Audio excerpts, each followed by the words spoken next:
To order any items from the public. Yes, sir, Mr. Kearns. Good morning. Good morning. I wanted to come this morning, as I made the council know a couple times before, looking at all the duties and on the health department, but magnitude of grants coming in and lots of human resource issues. We looked at doing a job split from what I've been actually doing for about 26 years now. So we looked and the board agreed that we would do a split to kind of take my position that I've held and move it into two different positions, one being similar to a CEO, the other one being similar to a CFO. My strong emphasis and my degree being in accounting, I've taken on kind of retained the CFO portion, and I wanted to introduce Mr. David Hall, who the board has hired to handle some day-to-day operations and definitely the human resource parts that we have going on there. He comes with a good bit of public health experience, primarily within the environmental health area, but he's come from Florida, come up to the cold lands here, so I wanted to bring him before you, and certainly I'm glad that he has been willing to take on the position to assist me. We'll be working hand in hand on pretty much all issues, but and later on as transition goes, he'll be able to take on the day-to-day to receive those emergency calls in the middle of the night, on the weekends from loved ones here in front of me. So I just wanted to introduce you all this morning to Mr. David Hall. Mr. Hall, welcome. And so you kind of brought some of that Florida weather with you? Seems that way today. Yeah. Originally born and raised in Boston, so I love this weather. So Good. meltdown there in Florida. So. Yeah. Well, the position that you've chosen to take can be a difficult position, that's for sure. And it's during these times, I think Bill will say that it's been very difficult. So thank you, and I'm sure we'll be in contact with each other and looking forward to working with you. So I look forward to working with Bill as well. Yeah. Anybody? Just thank you for coming up here and being part of this group in Berkeley County, and in its challenges, there's a lot of rewards to being here, and so we want to thank you for choosing us to as your next home. So thank you. Thank you. Yes, Mr. Hall, welcome. And I see you still carry a little bit of your Boston accent with you. A little bit. I like that. That's cool. You have a great team there. I have the experience of working with them in the past very closely, and a great bunch of people, and they'll take good care of you. You take good care of them. Yes, sir. Thank you for being part of Berkeley County, and look forward to working with you. I did notice a little bit of pleasure, eagerness out of Bill's voice as he was introducing you.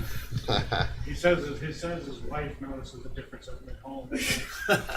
That's the first I've seen him laugh in 2 years. Yeah. That's right. Kind of like my wife greeted me at the door on Monday. She said, "When are you going to come home with a smile on your face?" I said, she said, "I can't wait until the day you come home with a smile on my face." And Monday was a good day.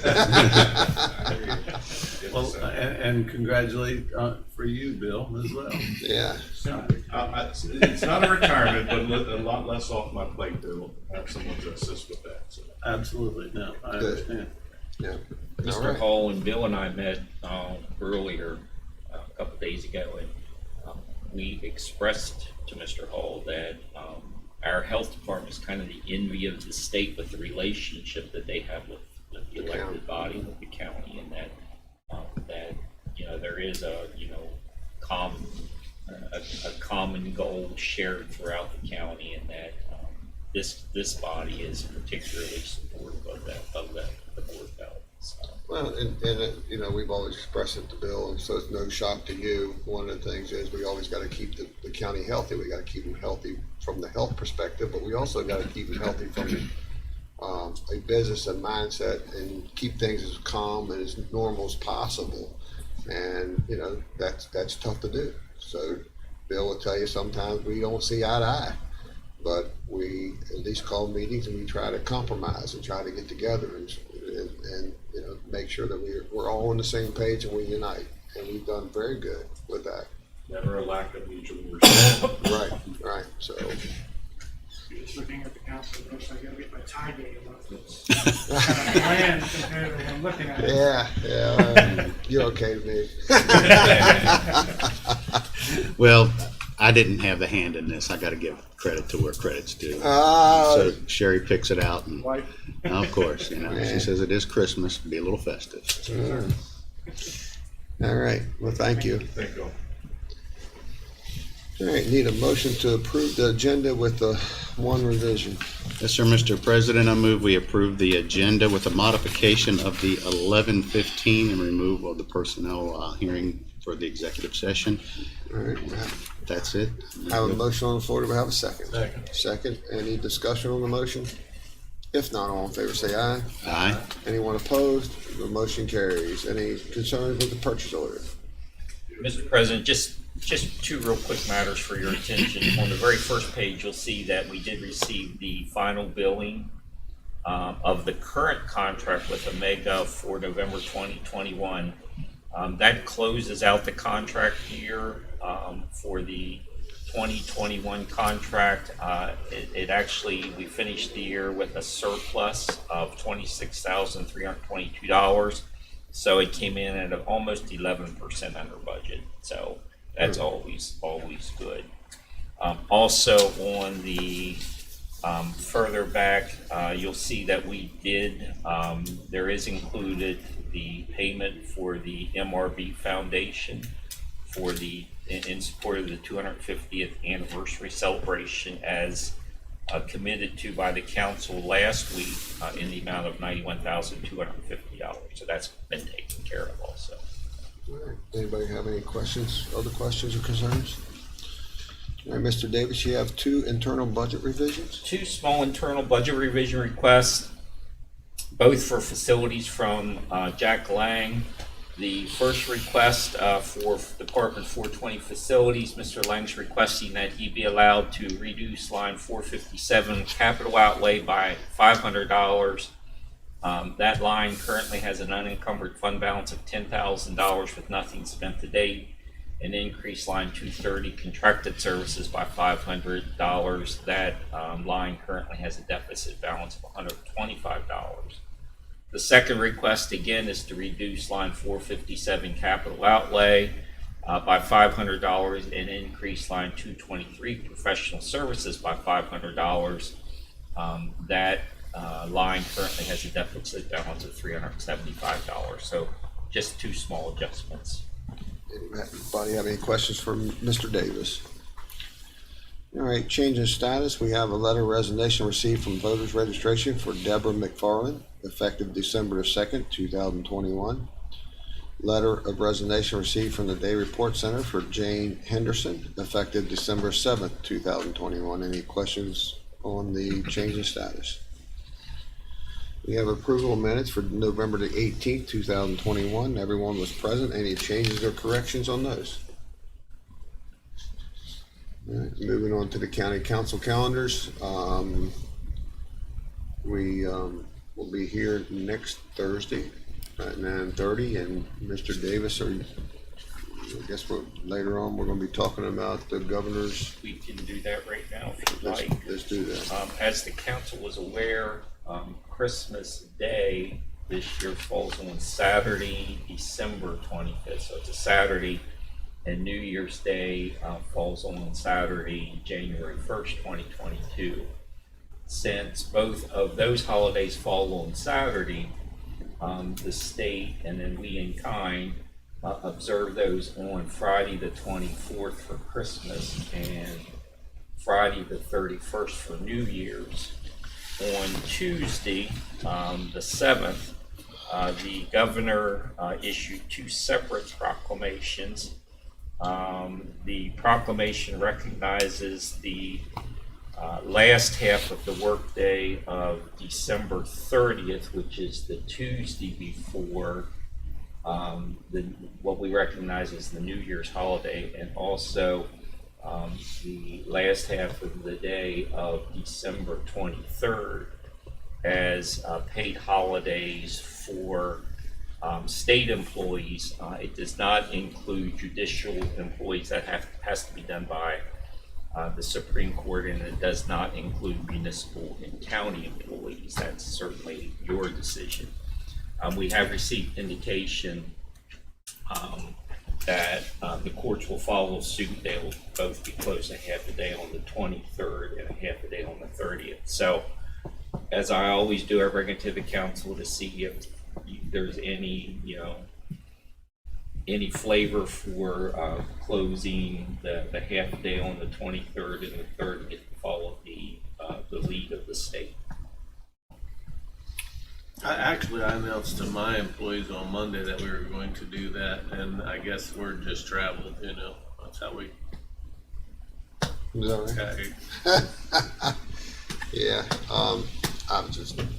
I don't have any problem with it. I can remember, I think, 10 years ago or 11 years ago, we give a half a day for Christmas Eve and New Year's Eve. Right. I thought, And that's really exactly what we're doing. If Christmas had been on Friday, we would have been closed Friday and a half a day on Thursday anyway. But because Christmas falls on Saturday, it's actually observed on Friday. So I'm just kind of curious what the state's going to do for next year on Sunday. I don't. You know, it's. But I'd like for us to remain consistent with the governor's recommendation on this. And, yeah. Is that your hopefully- motion? Yes, sir, that'd be my motion. That'd be my second. Thank you. Yeah, we have a motion on the floor in a second. Any discussion on that motion? If not, all in favor say aye. Aye. Anyone opposed?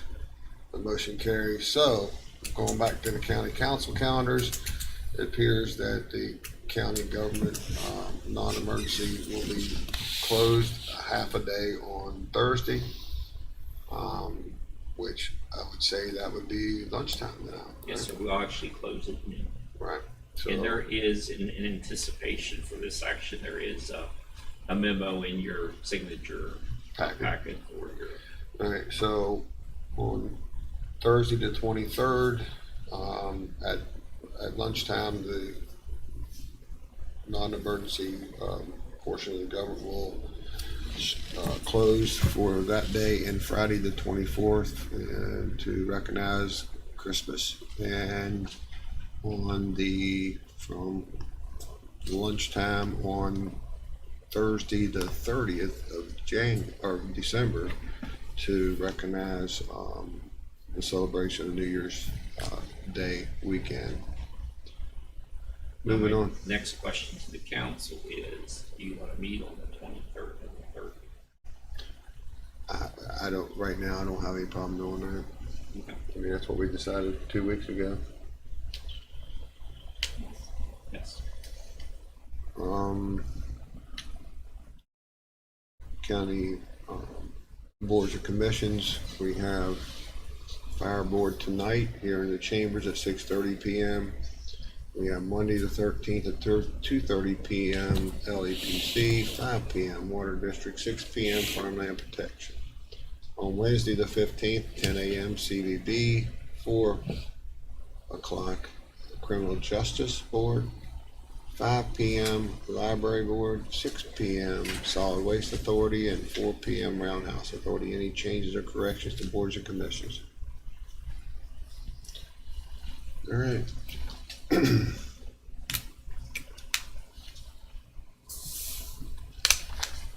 Need a motion to approve the consent agenda. So moved. Second? Have a motion on the floor in a second. Any discussion on the motion?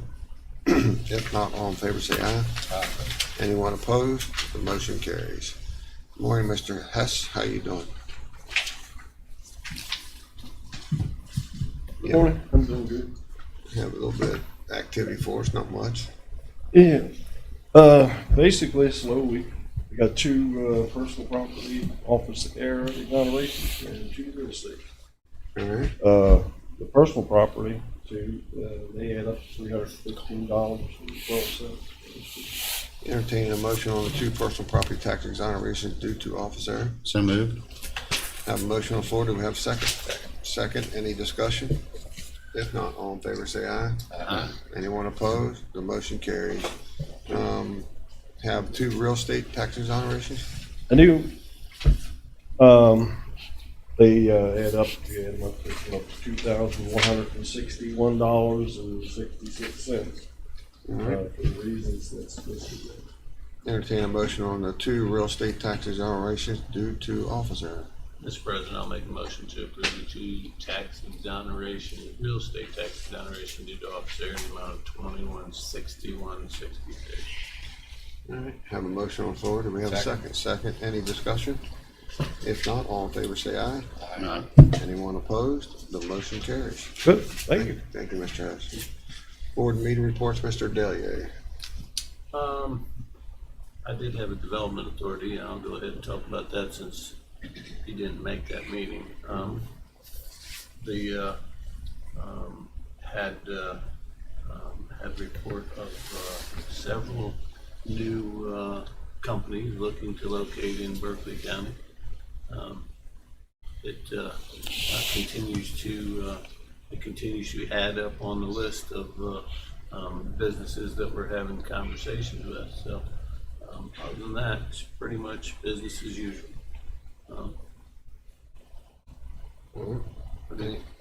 I would like to ask, we had talked a long time ago, and I don't know that we've ever came up with exactly how we're going to do it or when we're going to do it.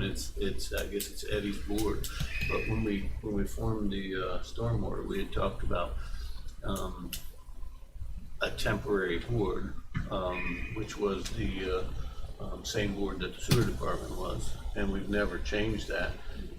Is there a thought process of doing that anytime soon? I mean, are we going to look into, I was thinking about that earlier today, and I thought, why could we not go out and put a blast out that we were going to form a board and see if we could get interested parties? It seemed like when we did the Zoning.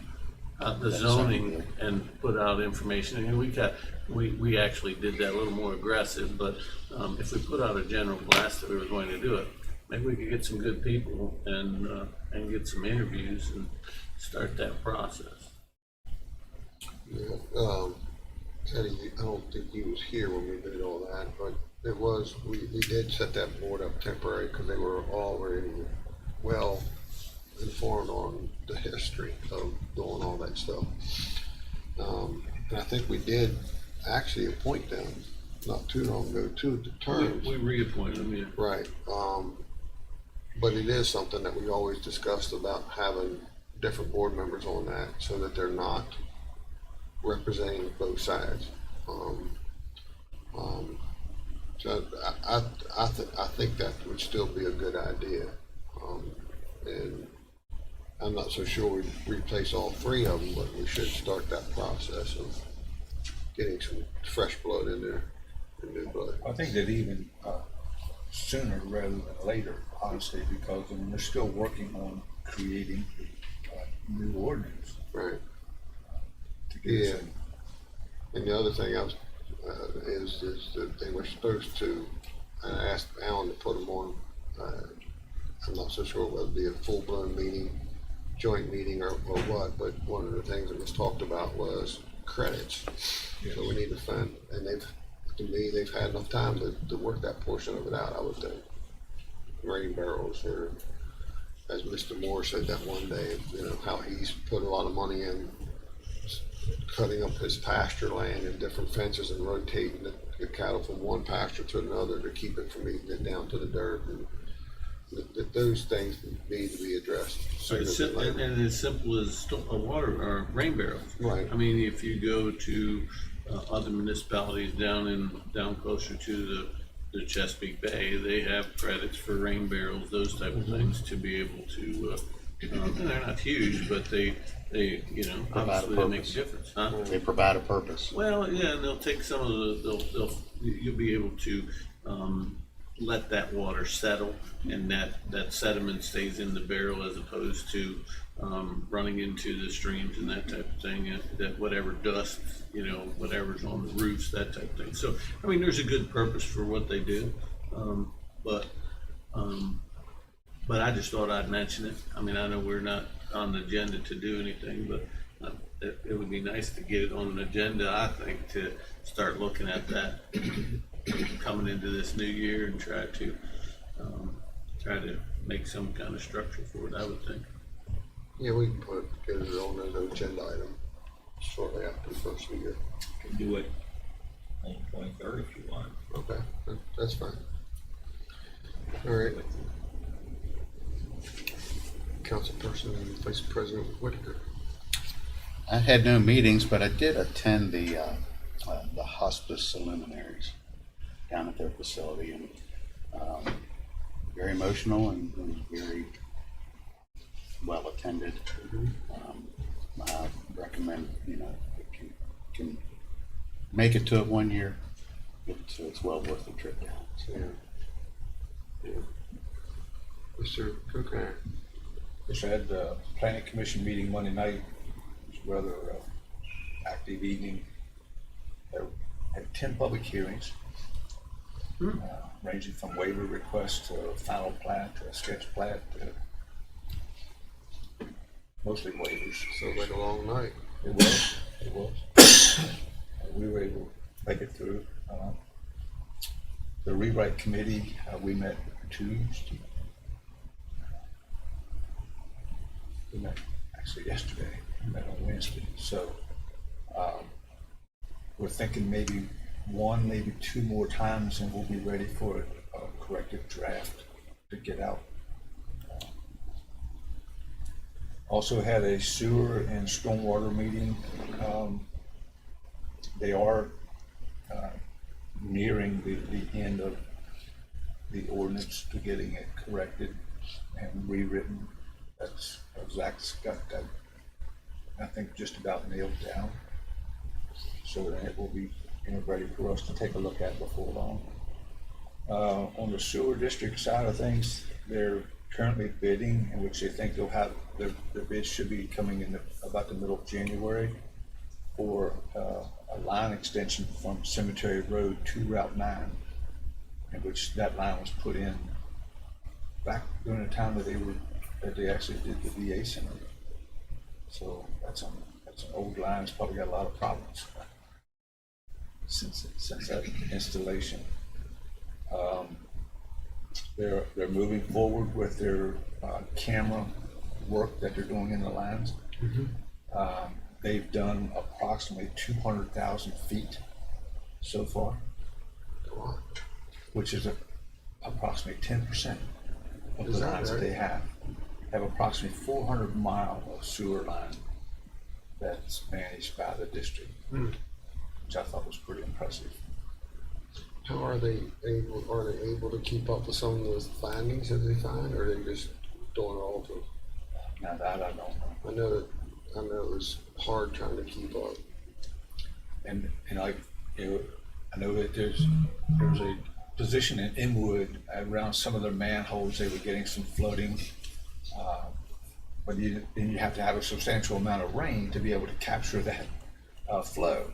So that causes them problems being able to accomplish that goal, to see where the water's coming in from and that kind of stuff. But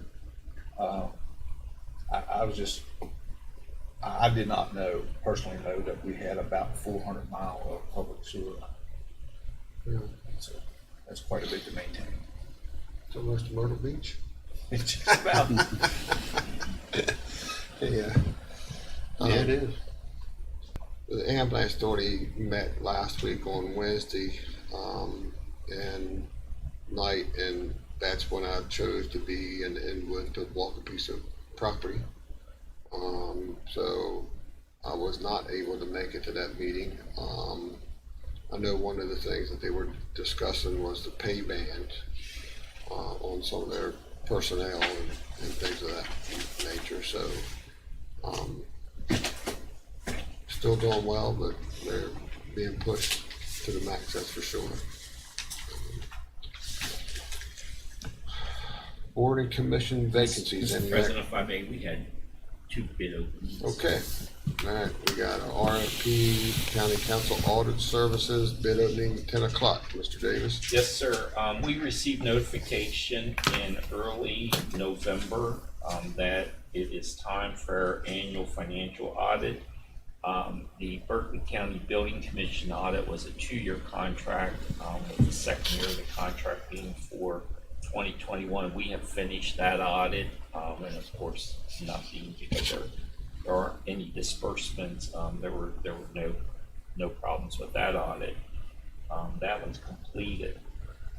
In accordance with the West Virginia State Auditing Manual, we did develop the request for proposals.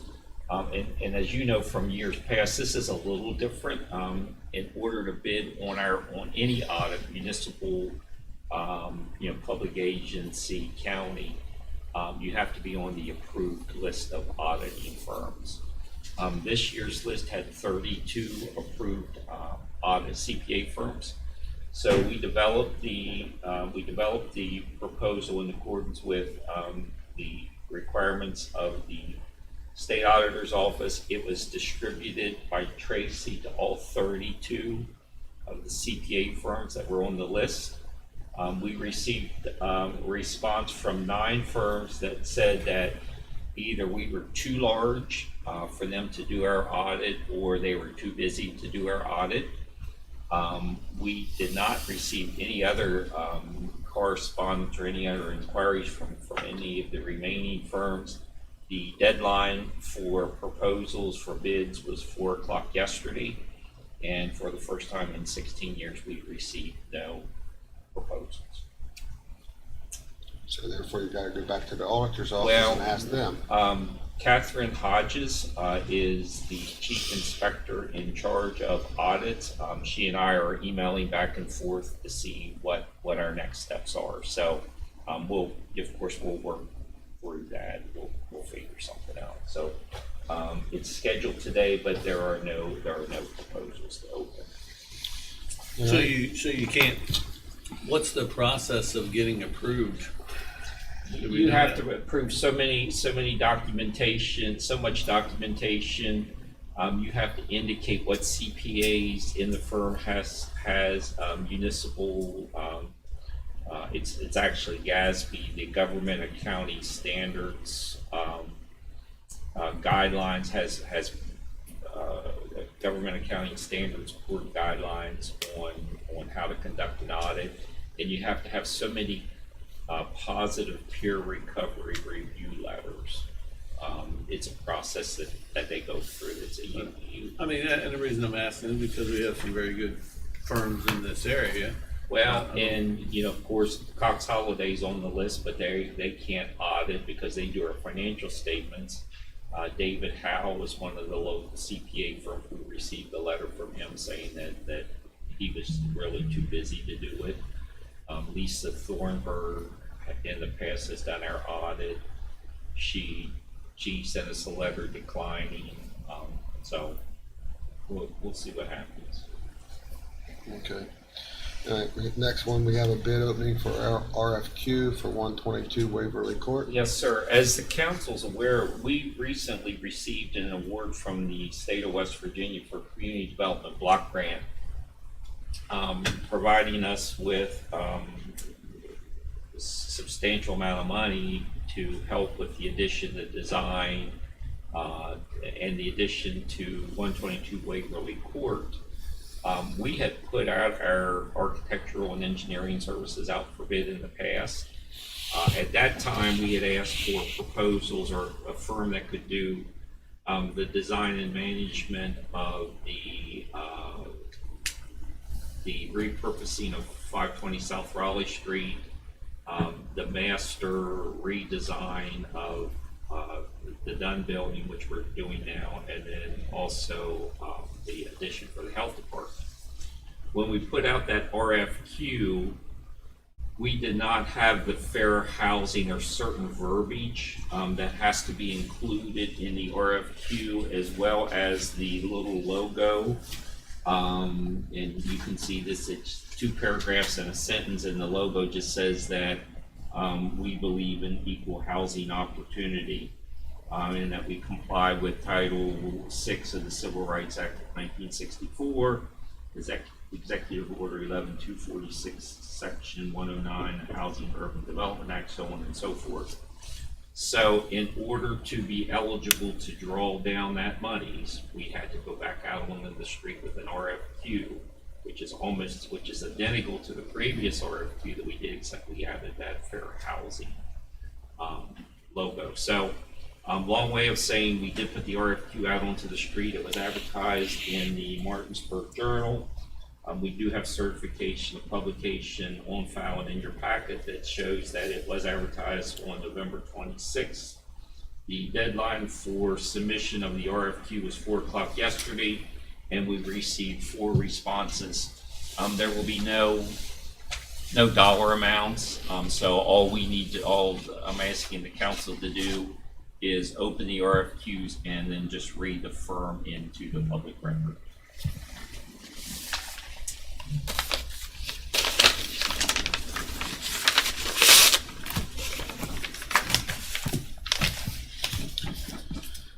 Okay, the first one's Crabtree Rural and Associates, architect out of White Sulphur Springs, West Virginia. Which is RFQ number 1.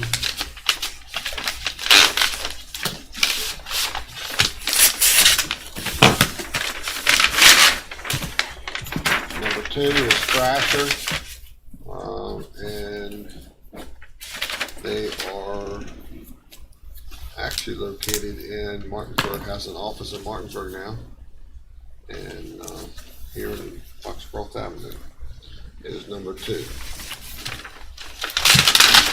You still the same, aren't you? Yes, sir. Number 3 is ZMM. They are ZMM. They have an office in Charleston, and they have one in Martinsburg and one in Blacksburg, Virginia. The Martinsburg office is here in the Berkeley Business Park.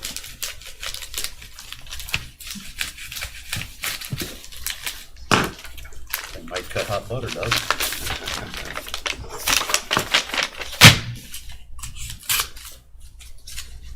You want mine? Yeah, that one will cut.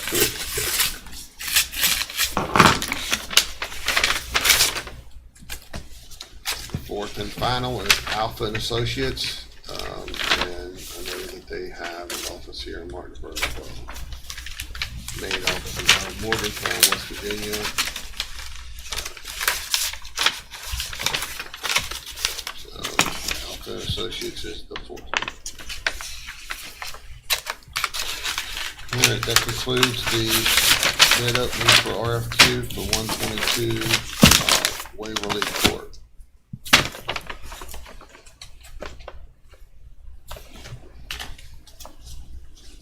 Thank you. Yep. Next on our agenda is Michelle Pennington, request for a letter of endorsement. Ms. Pennington. Oh, I'm sorry. Can you give me a couple minutes? You just stay right up front if you want. I'm jumping over. Do we have any action on the board and commission vacancies? I know that Mr. Klingel Smith has Yes. reapplied. Yes, I'd like to reappoint Mr. Klingel Smith to the Eastern Panhandle Transit Authority. All right, so have a motion on the floor. Do we have a second? Second. Any discussion on that motion? If not, all in favor say aye. Aye. Anyone opposed? The motion carries. I know we have a letter of resignation received from Springs Giovanella for the Roundhouse Authority effective December 31st, 2021. Any other actions on boards and commissions? We do want to make sure we send her a thank you letter. She's been very involved for a long time. All right. All right, Michelle, I'm sorry. Oh, you're fine. Good morning. It's my first time doing this. Oh, that's fine. So I own a packaging ranch boutique in Martinsville, and I am doing a wine tasting this Saturday, and I'm just going to ask for your approval. Okay. All right, so in our packet, we have, give me a second.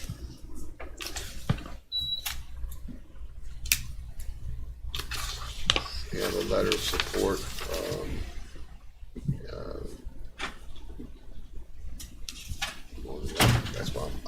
place. I was on the wrong agenda.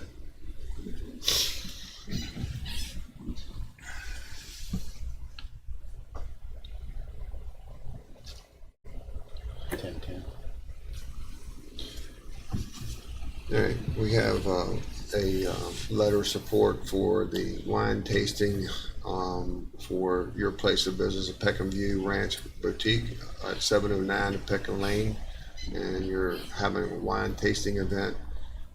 However, you're well aware that the council doesn't have any objections, but we to this event being held or the sale of wine at the event. So we don't take any liability on it. And I think, is this any different than any other one, Anthony? Same as? This is the same. Okay. Reviewed it. It's good again. Okay. All right. Entertain a motion to approve the letter of endorsement, I should say. So moved. All right. We have a motion on the floor and a second. Any discussion? If not, all in favor say aye. Aye. Anyone opposed? The motion carries. You're good to go. Thank you. And do I need another Is there a sign? That's in the- Yeah, that's good. Pass that on down there. Contact Chesapeake County. Thank you. And naturally, you have to follow all the guidelines under the ABC commissioner and all that stuff. So what is it, a boutique you say you have? It's a Western and workwear boutique. And I do men's, women's, and children's. And where's, give you just a little bit of free airtime. I'll Where's tell it, my wife, I'm sure she'll be glad. Oh yeah, she'd love it. where's it located at? It's on our ranch off of Peckham Lane. So do you know where the old Hoffman auction used to be? It's now Quality Stone. Mm-hmm. We are right behind it. Okay, used to hold a hospital event there. Oh Man, really? in the warehouse, Yeah. I think. Yeah, many years ago. Mhm. Yeah. Yep, I was there. I was neighboring with Donnie Hoffman and Mhm. all them. Mm-hmm. Know Yep. exactly where you're at. Yeah, that was one of the very first hospice events I went to. It was at Donnie's facility in one of his warehouses. Yeah. Shall we stop at our office right across from out in Julie's to ask her to copy that? Thank you. Okay. Thank you. Have a great day. All right, you too. All right. Next is Mr. Gary Wine, Deputy County Administrator, mastermind of the IT department. You have an order for changing the boundaries of the magisterial district, sir. Morning. Good morning. So as you're aware, a few weeks ago, you were presented with drawings of moving the district lines for all the 6 magisterials. The process, Mrs. Monk and Nathan Emery proposed registration, those maps that you were presented with, or that map, was put on the website. It's been posted in all of the areas by code. To my knowledge, I can tell you, we haven't received any calls, Mr. Davis. I do not believe the council has, Mrs. Monk. So public has no concern. So the We next step. posted, as you saw, if you probably came in off West Stevens Street, we actually posted them on the doors, and then I had Matt put the information out over social media, so it was on Facebook and Twitter, and so we received no feedback, positive or negative, since it's been posted. It didn't affect any sitting seats. The lines were drawn to balance the population. The next step, once this is approved, is we'll work with the clerk and her team to draw the precinct lines to, again, equal those. The district lines are drawn on population, the precinct lines are drawn on registered voters. We've already been working on it diligently to get it done. Michaela McDonough on my team did most of the GIS work and did a great job. So we're welcome and to answer any questions. We hope the council would bless it and we move forward to the next piece, the next step. Okay. And we will have a substantial increase in the number of voting. Going from 66 to 80 precincts. Is that right? Yeah, that, Are we you going to have be able to already- find now? Pardon me? Are we going to be able Yeah, to to find find the them. district The The precinct? polling place, yes, you will. We had a hard time, they're preliminarily drawn, hoping that you would approve this today. Getting the current population to 80, staying under the standards and guidelines that the Secretary of State says you have to have how many people there. It was hard to get them to 80. We could have, Michaela wanted to go to 100. I'm like, we have to find places to do this in Right. those areas. So that's the next step for Mrs. Monk and Mr. Emery to tell us. We gave them some drawings, but they got to make sure the places to go do that. They were going to put tents up, of course. So That's the next step. The council blessed a $1.3 million expenditure for new voting technology, and you're prepared for 80 precincts. Now the hard work really lands on Mrs. Mock and Nathan's shoulders to tell us where they're going to go. Mhm. All right. And staff them. And staffing. And I can tell you, and I don't want to steal Mrs. Mock's thunder, but she has aspirations to really ramp up the way early voting is done. Well, that's what I was thinking. I mean, we was talking about, Ms. Mock was talking about trying to have early voting in more than just one area, and Anthony was involved in that. Well, we've already been looking at areas in North Berkeley and South Berkeley and had some conversations.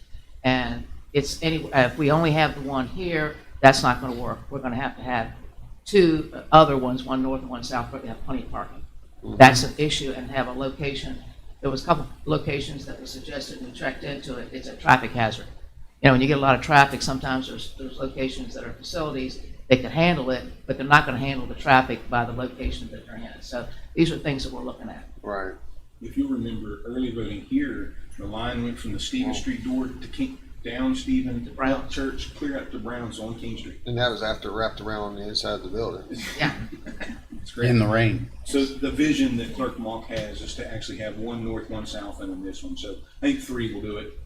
But as you know, Early 3 voting voting. is a big thing anymore. It's It's more 2 convenient. solid weeks, 15 days. It's So 15 days, and the other thing, staff-wise, I've already told the clerks that are at the courthouse, they are as on call for voters registration as the ones there. So I'm not thinking about going out to bring, I mean, we're going to have some extra people we got to pay for, but we're going to have our own clerks right there. Now, the volunteers will be there too, but we will have our clerks from the courthouse and voters registration taking care of this. All right. God bless you. You need us to approve the order. Entertain a motion to approve the order of changing the boundaries for mandatorial districts. So moved. Second? Motion's been made and seconded. Any discussion on that? If not, all in favor say aye. Aye. Anyone opposed? The motion carries. One other comment, I did check with the school board, and 4 of the 5 positions are up, and right now we don't have a location there either, as we did not have this position. So that's been checked too. So we're good right now. thank you. That's great. So this does effectively set the magisterial districts for the next year's election. Right. So we can get that posted, because as you know, the deadline to file is fast approaching. That's January the 10th, January 10th is registration for election. That's when it starts. It's at the 25th. Right. So there's that 14 to 15 day window, Okay. just as a reminder for anybody. All right. All right. We did vote, did we? You did. Okay. All right, so, Mr. Wine, you have a resolution for broadband grant application. Tell us a little bit about that. As you know, we currently have a study out for residential broadband growth, and that's coming to an end. I have a meeting tomorrow, be able to hopefully get the final document, be able to present it to the council. In the midst of all of this, and I don't think it's any surprise to anybody here, the federal government, clear to the state, are extremely aggressive in the growth of broadband and expansion, particularly that in rural areas, to the national standard, which is 25 down, 3 meg up. One of the things that Governor Justice is doing through his commerce section is they've spun up, they've got 3 pools of money right now. There's one called Gig Ready. Is essentially what it really looks like at the end is fiber to the doors homes in these starving areas. Our growth, our population, in response to the broadband online study that was published all over the state, it's been going on now about a year. They have a good set of data from us that makes Back Creek Valley very attractive. What happens is you have to come up with a design of this broadband plan. And this particular effort, that money is laying there. There's no commitment to the council to get that study done. It's a technical study, and that's what this is for. You have to come up with, what are you trying to do? Hence, we're calling it the Western Berkeley Broadband Enhancement, which really runs through the valley. But you have to come up with these highly technical documents. The money's laying there for us to apply for. And part of the application is a body has to show commitment to the project. There's no even design to it. All we're asking for with this resolution is saying that the Berkeley County Council has a vision that is interested in broadband growth and it's willing to commit. We've talked informally, maybe you don't like the number I used of $1 million, but if you're interested in $1 million, there's a 25% match. This grant, it would be a private-public partnership. We would work towards that, but we have to get the technical piece done first. And that technical piece, again, is no commitment. It's money. If we get the grant, they'll pay for it. So we'll put in $1 million and they put in $4 million. Whatever it would be. Let's just say this technical grant gets done and they say the total project cost might be 14 million, right? All we're asking, we have to put something in writing as a resolution to them as far as commitment for the project. The next step, there's no cost to the council. When it gets approved and the design and we're done, let's just say it comes in at 5 million. You've committed 1, the match is there. And we could select a partner and move on. But the other scenario is it comes in at 14, you're only committed to 1. Hopefully a partner would say, yeah, we'll put in 5, right? Right. So there's no design at all. This again is just so we can go to the next step and get in the pool for the money to get the technical design done. No match, no cost, but they forced to have this resolution first. One of the things that a person off of Cannon Hill Road is looking for broadband. Is that considered part of the valley, or since it's on the other side of the mountain, or what? It is that whole area. Even myself, I live clear out off of Mountain Lake. You'd have to come up several back roads, but that whole area out through there is a demand area. So part of the next step is for these technical consultants to look at this and come up with, okay, here's what we want to build, here's what it looks like, put it on the street, and then go after the. So the goal is to take anything from the watershed at North Mountain to the watershed at Sleepy Creek Mountain. And there's some areas back there, right? So there's already areas, for instance, Mountain Lake. I'm an 1/8 of a mile from broadband. Can't get it.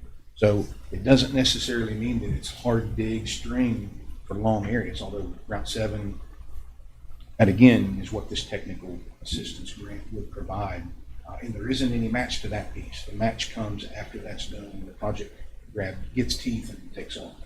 The scary part about it is back 2 years ago, it was $40,000 a mile. Now people are getting quoted $87,000 a mile. Like more than double in 2 years for probably the reason that there's going to be money.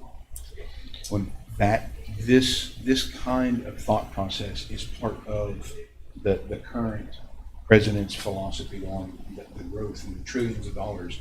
That money, this is it. I mean, it's going to fall under the guidelines of that, I promise you. So even though currently I think there's a gig ready, if I'm not mistaken, and Region 9 has been a blessing, and Ms. Rachel and David Deemer are the experts on it. I'm just here to take this first step. If they were standing here, I think that the pool we're talking about is like 21 million. It's there right now. But I think we're one of the first ready to jump in there and say, hey, the county council is willing to jump out and at least commit to something and get started. Who knows what it'll look like in the end, but this really gets us in the door. If you decide to move forward as we go through this process, the match for this, you can use some of that American Rescue Plan Act funds. Right. That is eligible. This type of project is eligible. That falls under the income benefit. And that was the one original way that you could spend this money was because of that was broadband expansion. And when you look at you're in support of what Gary is proposing, when you just looking at the redistricting, the magisterial district, you can see that, we actually have to shrink the Potomac district because of the high growth population, the population density in Potomac. And you can see the size of the Valley district just to get it had 22,000 head count in there, how big that is. If we ever get broadband connectivity in the Valley district, then you'll see the population growth occur. When you'll see subdivisions popping up everywhere, which is good and bad. It definitely has a downside, right? So Well, it's not that, I mean, it's not that, it's just that you'd be surprised how many people are locating in the valley. And once they purchase their home and they get there, then they realize they don't have broadband and they sell. and that's one of the reasons you're not seeing the big subdivisions. Also, water and sewer play a role. This will drag the extensions of that too. I mean, the demand, you can truly say you have gig internet to your door and you're in a rural setting. My goodness, that's the best of both worlds. In today's telecommute days, right? You know, you work from anybody from home, no matter where you are. I think that we really need to be able to look at setting ourselves up for the future, especially if we just saw this past year with the school system where children are home and expect to get their homework completed without these services. They're falling behind and they're losing. So, But right now, there's no service out there. If you try to get broadband service from Frontier, they're gonna tell you no. And They've they always- can't provide Right. broadband, Right. not to the national standard. That's what I have. So I'm like Eddie, the most important thing is, you know, a lot of people working from home, their children's being educated from home, and, you know, if you have dial-up internet, you're not gonna get the homework that you well deserve, that's for sure. All right, entertain a motion to, enter into a resolution for broadband grant application. So moved. Have a motion on the floor. We're Second. gonna have a second. Any discussion on that motion? If not, all in favor say aye. Aye. Anyone opposed? The motion carries. Thank you. All right, this time we'll take a quick break.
All right, we're back in session. Next on our agenda is Zach Walburn, Berkeley County Public Stormwater Management request to apply for a Building Resilient Infrastructure and Communities FEMA grant.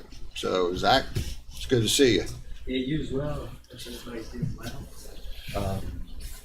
Yeah, so this was a grant that was kind of recently brought to our attention that we had an opportunity to apply for, and we were encouraged to apply for it.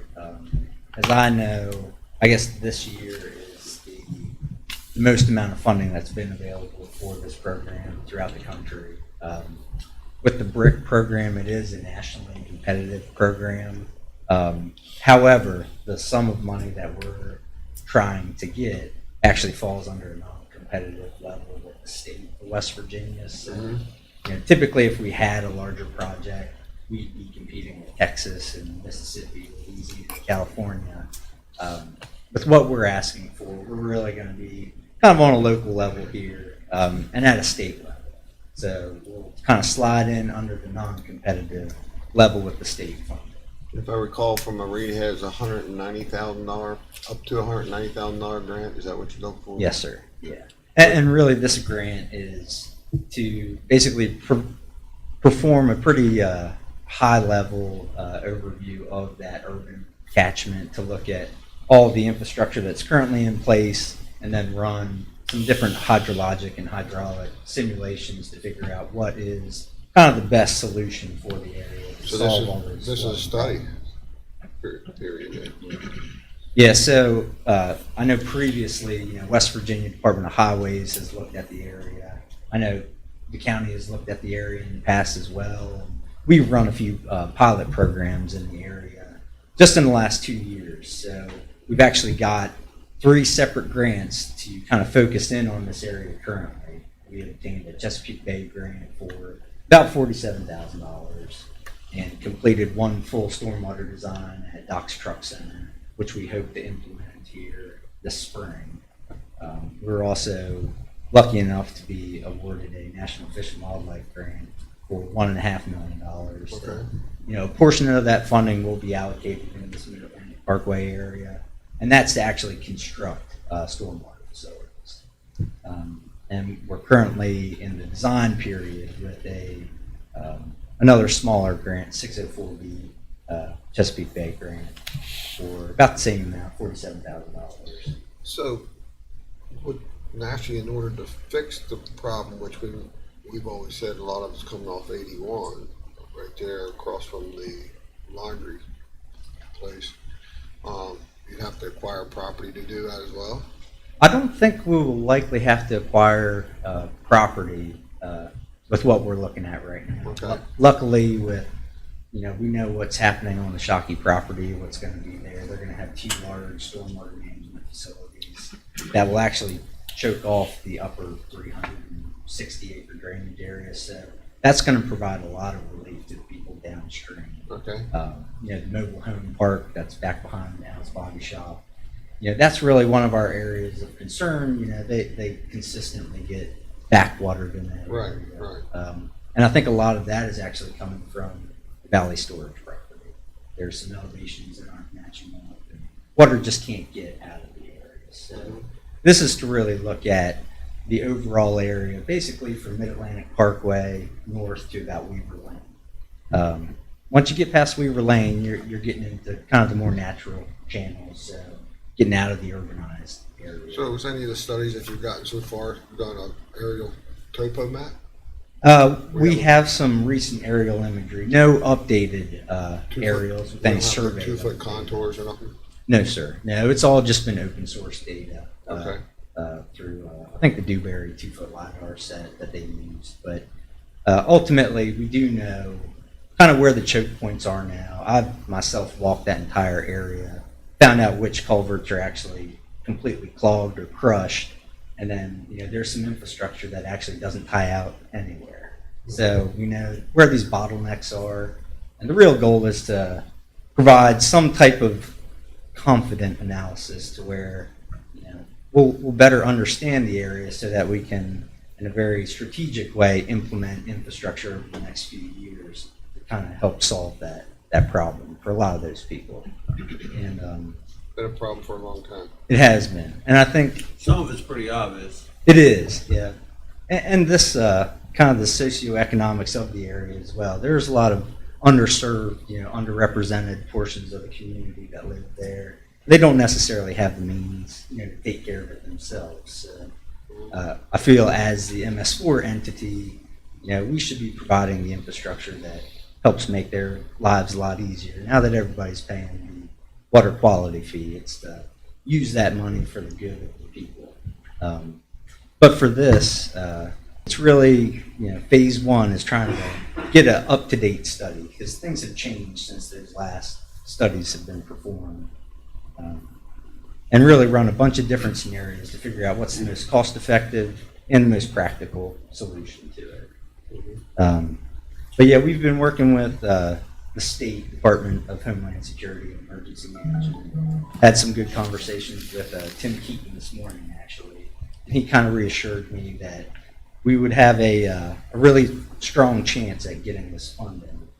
And so I sent a few emails to him, and he's looped in a lot of the right people into the conversation. So I think if we are able to submit this application, I do think we'll have a strong case to present to FEMA and to the state that really gives us a good opportunity to fix one of these major problems in the county. Okay. Anybody have any questions for Zach? Just No, I think it's point of clarification, this does have a 25% match. Yes, that would be the max that would need to be matched. But you're not here asking the council for the match. No, sir, not right now. I knew that, but I wanted to get that on record. that- Yes, sir. He said not right now. Yeah, Well, for now, he's not here. Right.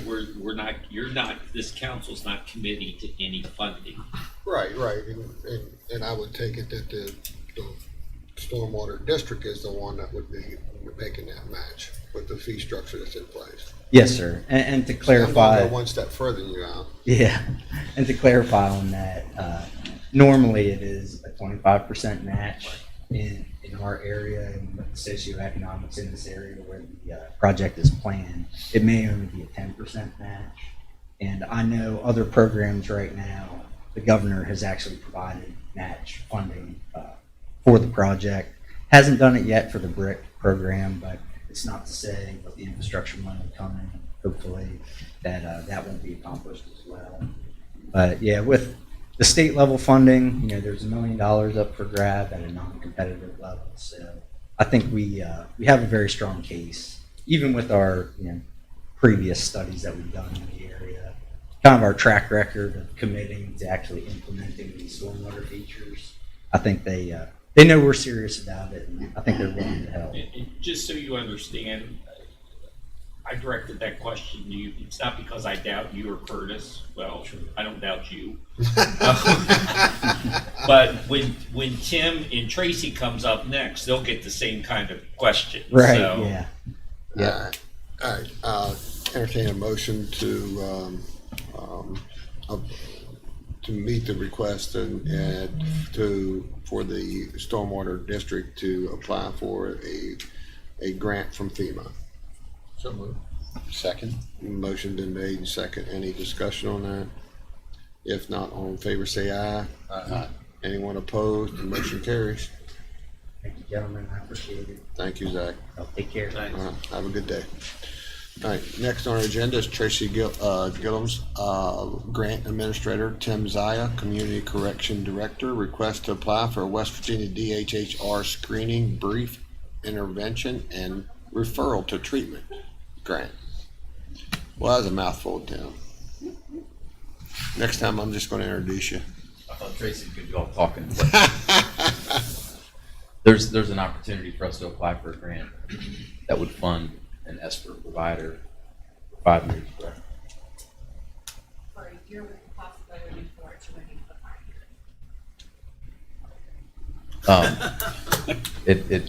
years. The grant would pay $62,500 a year, hopefully for 5 years. And ESPR is screening, brief intervention, referral for treatment. So right now, all the folks that are referred to the Day Report Center, an assessment and a screening tool. Assessments and screening tools are used to determine their appropriate level of treatment. It's a bit more of an extensive initial intake appointment. It takes a couple of hours to go through these tools. SBIRT is a tool that's been around now for a few years. It's evidence-based, and the reason the state's investing funds into it is because it's a way to make this whole thing more efficient. The SBIRT provider can meet with these folks and determine right from the gate, briefly, their necessary level of treatment.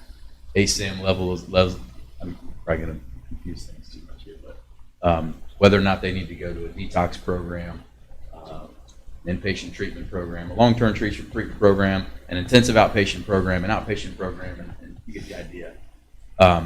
So an SBIRT provider could do that not only for the day report center population, but also for folks who come into the resource center and even folks who are referred to the environment. It would be helpful to all three departments if we were to be awarded that grant. So the opportunity is there for us to try and get these funds, and we'd like to pursue that. So basically, we're providing the service now, but this would be above and beyond the service that we're providing. Yes. This is a case manager level classified position. Yes, sir. And you have the physical office space available for that. Yes. For now. I threw that for now, didn't you? You've been doing it ever since the beginning, so why not, right? And this does take care, as you can see from your read ahead, compensation and benefits, as well as a workstation and some supplies. Okay. All right, entertain a motion on the grant position for 1 year for the through DHR for screening, brief intervention, and referral and treatment. So moved. Second. Motion been made and second. Any discussion on the motion? I like the fact that every agency has the ability to use this person. It's not pigeonholed over just for this, so I like being able to open it up to everybody. Yeah. All right, all in favor say aye. Aye. Anyone opposed? The motion carries. Thank you very much. All right, thank you. Tim, how many case managers will this give you now? If we got this, right, 10 plus our supervisor. Run out of room yet? Almost. Yes, he is. We still have those portable buildings, Tim.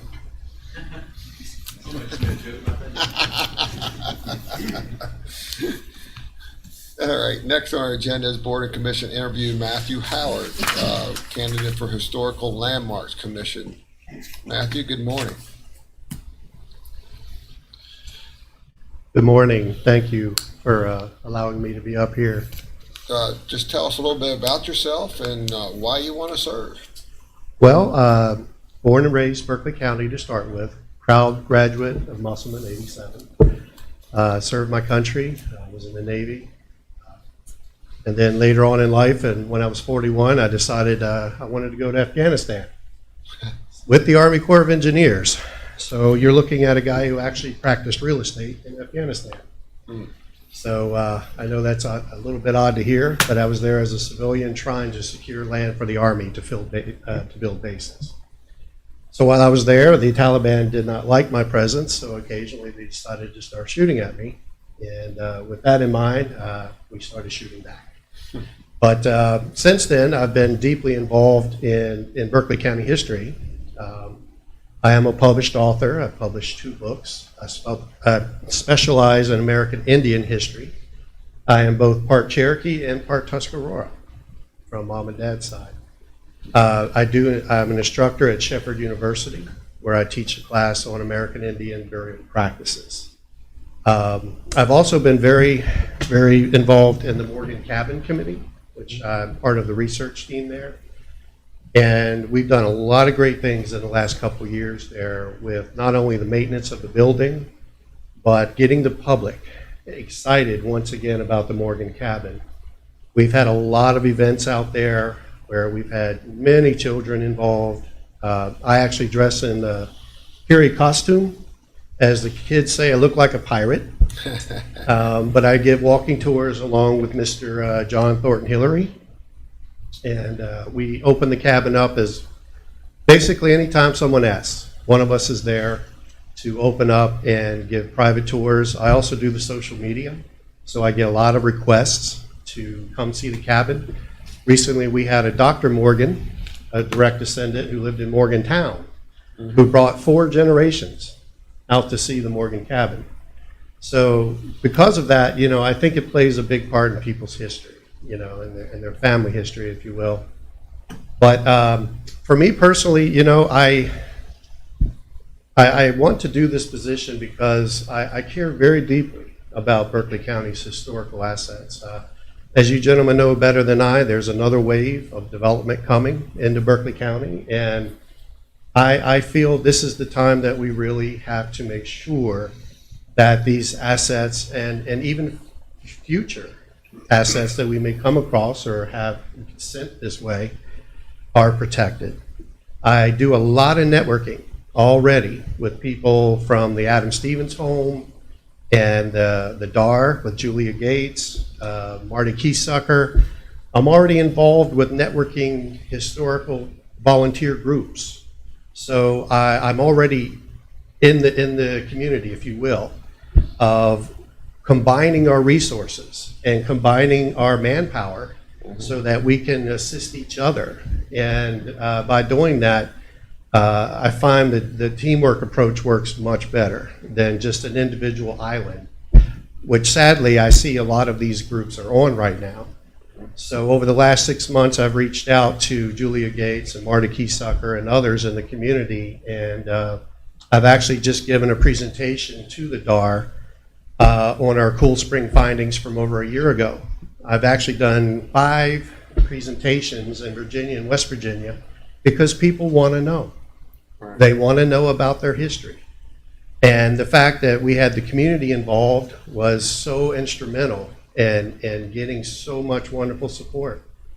But basically, I feel that this position would allow me to officially put this network together of different types of historical groups, and that we can all work together in preserving Berkeley County's history.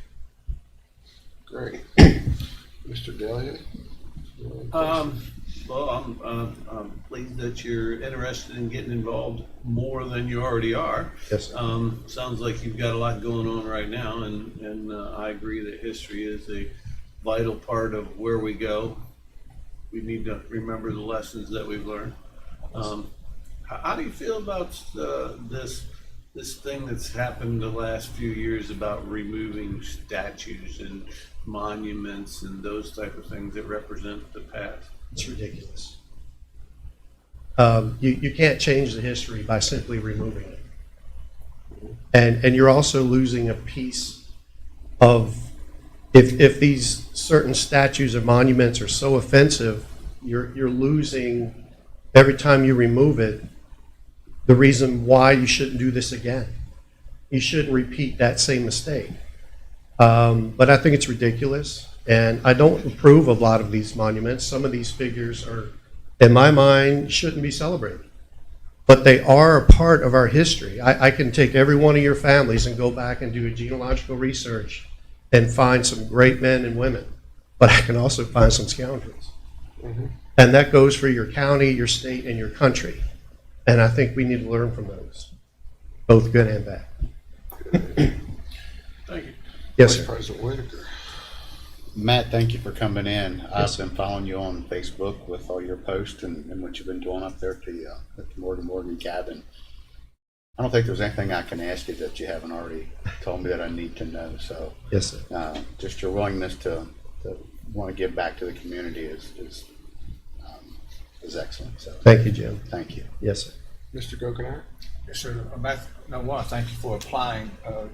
You pretty much already answered my question, and mine was about having the desire to bring all these different entities together at some point so that everybody who shares really and truly a common interest, but is doing their own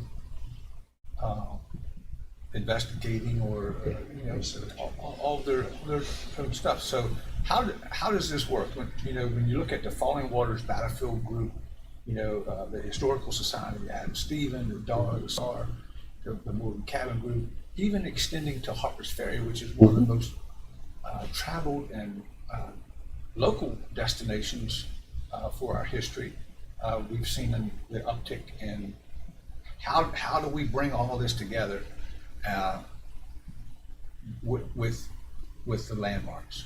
Well, I believe the landmarks chairman is the county's representative for preserving history.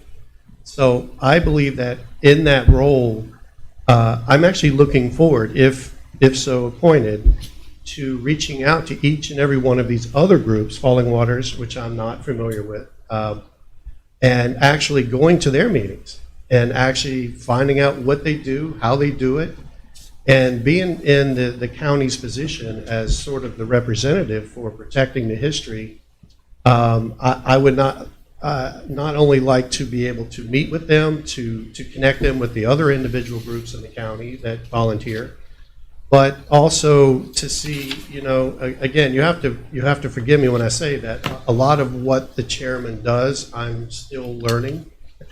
I was fortunate enough to get some documentation, but it was more or less on Robert's rules of meetings.